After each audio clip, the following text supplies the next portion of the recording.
people such as myself, such as homesteaders who are doing this kind of care of land, is very important to the ecosystem. Hello friends, welcome back. So today we are back out front in the front garden area, and we have for the last week been working on this section of the garden where... Did you seriously just get out, girlfriend? You're not supposed to be out here. Say hello to all the people. So we have been out here weeding for the last week on this vlog, and there's a little bit of a problem happening here. Let me show you what I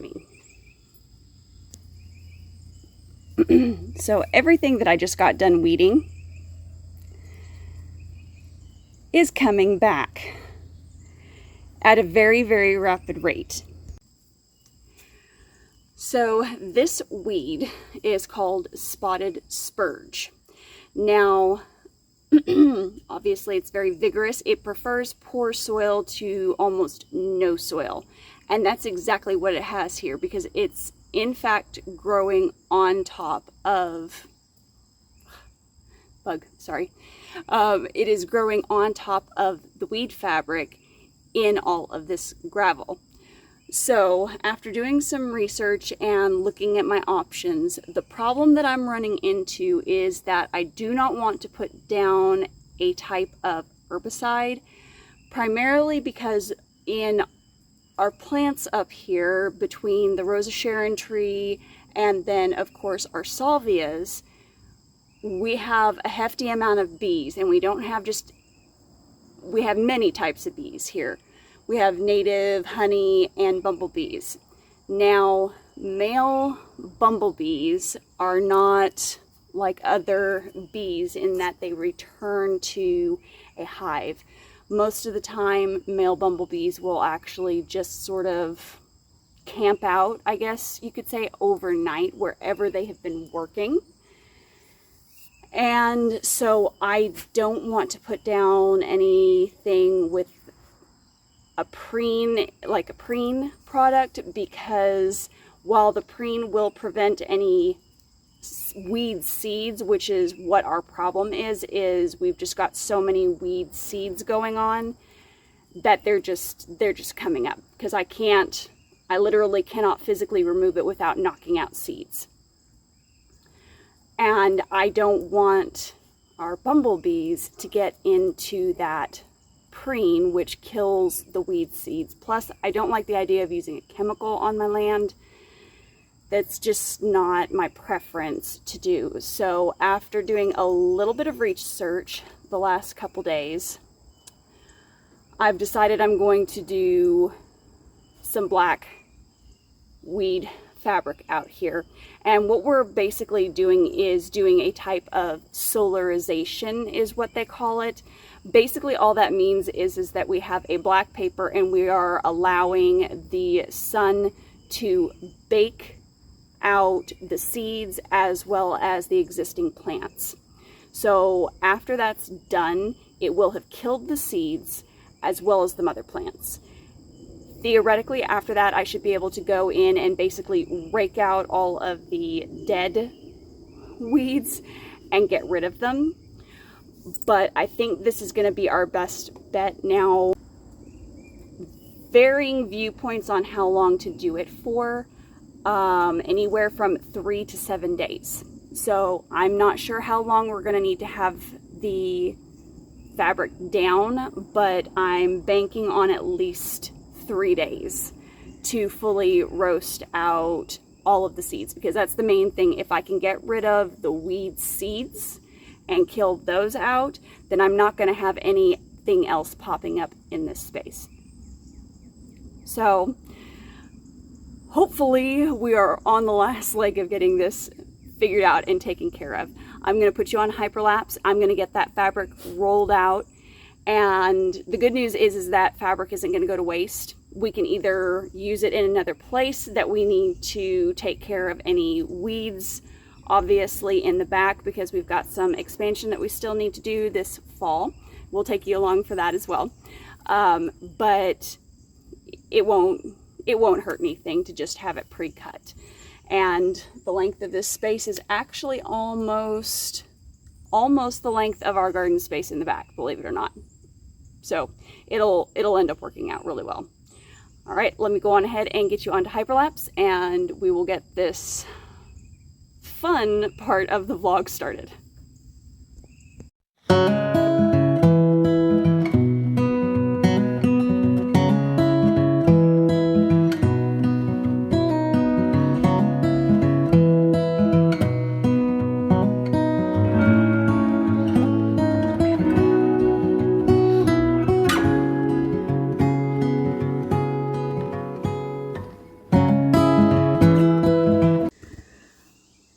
Okay guys, so that is all there is to it. Solarization really isn't hard, thankfully, because even just doing that little bit of work, it's so hot out there, I'm breaking a sweat. I'm gonna check it about halfway through the week and see how roasty things are underneath. And fingers crossed that will take care of the bulk of it. Now, you will have seen in between the plants that we have out there, what I will probably do with that is do a separate roasting or solarization right there by folding up these papers and just putting them in those spaces. So I'm anticipating this taking at least a week to work, but I will bring you along for the results once things are done here currently, okay? So I will be seeing you later on this vlog, all right? Good morning, beautiful friends. Okay, so we're out here. It's a little bit on the early side, but that's okay. Needed to get a jump on the day anyway. But it's actually been a month from technical time perspective since we are starting to do or began doing this solarization process. So the plan today is I'm going to move what I've got laid down here to hold things, well, hold the black plastic in place. I'm going to take all of that off, and I want to see what things look like so that we can figure out whether or not this process actually ended up working. So the idea of the solarization is that it, number one, doesn't just kill out the weeds, but it also roast out the weed seeds without us having to put down any type of chemical, because we have a lot of pollinators that are loving our salvia, they're loving the Rose of Sharon, they love, of course, the roses. So the last thing that I want to do is contaminate their home and hurt them, because I've worked really hard to make this a safe environment for them to come to every year, and I want them to be able to keep coming back. So that really is what permaculture is all about. So I'm going to go on ahead, I'm going to get you set up here, and then I'm going to start pulling back this black tarp, and we'll see if it worked. Fingers crossed, guys.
good news is, look at that. It worked. Okay, so now over in here we have some living weeds because I did not put any black tarp necessarily up close to our main bushes and all. Now that's a fire spinner that's trying to die out. I need to get in there and kind of clean it up. It's going into the rosemary, so it's not getting quite as much sun as it has needed to receive. But overall, this entire path so far, you can see the weeds have roasted out. Now for me personally, it wasn't just the weeds. These weeds are very easy to remove. So it's not that they're a hard weed to get out like devil weed. The problem comes in that these weeds drop a lot of weed seeds. So when you are removing them, they drop a lot of seeds. So every single time you remove one plant, you are probably creating like a million more, or at least that's how it's felt for me all year. So this solarization process that we did with the black silage tarp has really worked well. I'm very, very happy that we went on ahead and chose to do this. And I think we may do this again if we ever have a need to do so. So I'm just going to go on ahead. I'm going to put you on hyperlapse and I'm going to get all of this black tarp moved off, basically rolled up and put away to use on another area later on this fall. And I'll show you the absolute end results, which are going to be amazing. I'm feeling like they're going to really be amazing, or at least for me anyway. I killed the weeds, people. I killed the weeds.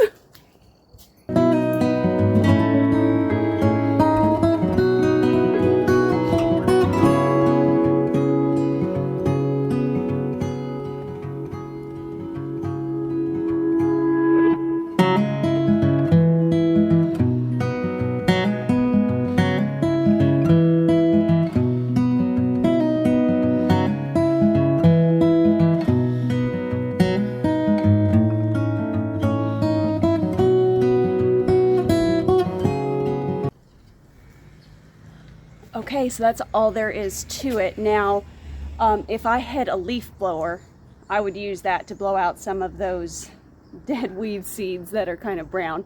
But I'm not going to worry about it. They'll break down over time, especially with us going into fall here soon. But I went on ahead and made the executive decision not to put up the black silage tarp just yet. We are still in a period where we are getting enough light and enough warmth that the solarization method will still be effective. So I've got it basically folded into quarters or thirds and placed in other areas up front here that have been inundated by the same weed. So we're going to continue cooking it out until we get the results that we're looking for, which is basically to kill out the weed seeds more than the weeds itself. As I said earlier, those weed seeds can go a long way. They can spread very easily, and we may still have that issue since we do have areas around the edge that have that weed in there. We still may get some weed seeds, but the whole area shouldn't be nearly as covered in it, and I should be able to keep ahead of it, especially given the time of year that it is.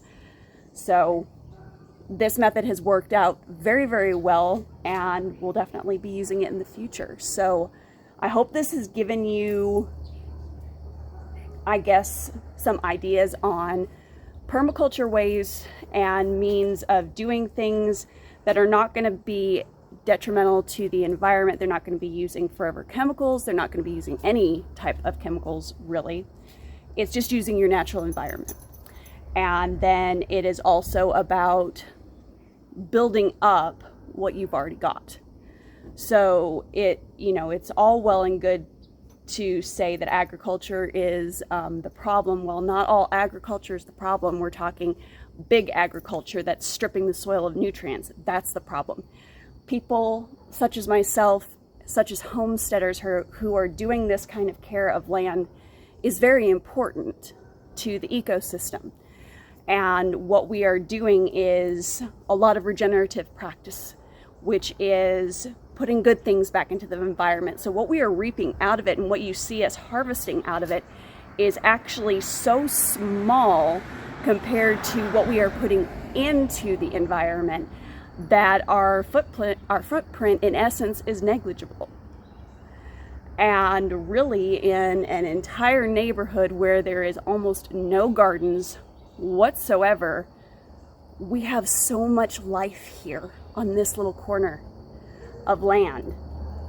And I know I've been talking to neighbors and they've been kind of going, oh, well, we're thinking about starting a garden. So we're trying to encourage that in our neighborhood, because what if everybody in my neighborhood did exactly what we're doing here? You know, what if what we are doing in these practices spreads throughout the entire neighborhood and we create an ecosystem, a bioenvironment that is friendly to native pollinators and wildlife, and that really adds value back into the land instead of just taking off of it, which is what, well, that's what cities do. You're stripping the land there and living on top of it, not putting anything back into it. And doing this kind of work, even in a small area, in a small space, is going to end up affecting everybody down the line. So call it legacy building, because that's what it is. But that's all I've got for you guys today. If you guys would like to learn more about what we do as far as permaculture gardening, I'm going to add a video here at the end that you can go on ahead and check out. We also have a whole playlist, so if you are interested in learning more about permaculture, you can check out that entire playlist. And then, of course, if you have never gardened, or if you have thought that you couldn't garden because you are in a small space, you're in high-rise, you're wherever it is, I have a quick start guide to small space gardening that is set up for you. It doesn't matter how much land you do have, how much land you don't have. I can promise you, you can grow something. Even if all you've got is a balcony, even if all you've got is a patio, I promise you, you can grow something.